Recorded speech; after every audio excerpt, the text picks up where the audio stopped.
नमस्कार शेतकरी मित्रांनो, आज आपण मुरघास कसा बनवायचा याची माहिती घेणार आहोत.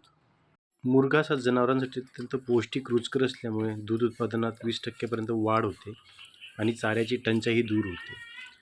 मुरघास तयार करण्यासाठी 50% फुलोऱ्यावर असणारा चारा 60 ते 70 दिवसाचा, त्याच्यात ओला मक्का असेल तर खूपच चांगलं.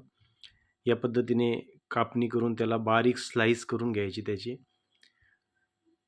कटर मशीन असेल तर कटर मशीनने, आमच्याकडे चाप कटर आहेत, मी आणि माझे बंधू आम्ही हा कटर करून घेत आहोत. या पद्धतीने बारीक स्लाईस केली हा चारा तुम्हाला वर्षभर साठवता येतो. त्याचे पॅकिंग करण्यासाठी प्लास्टिकच्या याच्यात पण भरू शकतात तुम्ही. तुमच्याकडे कसं काय साधन हवे, खड्ड्या पद्धतीत पण भरू शकतात. तर मी ह्या प्लास्टिकच्या बोरीज आहेत, 1 टन, 2 टन, 3 टनाच्या, 1-1 टनाच्या आम्ही भरतो आहोत. मुरघासची अधिक माहितीसाठी तुम्ही संपर्कही करू शकता. यामध्ये गूळ, मीठ, मिनरल मिक्सचर असं मिक्सचर करून त्याच्यात प्रत्येक थराला तुम्ही टाकायचं आहे.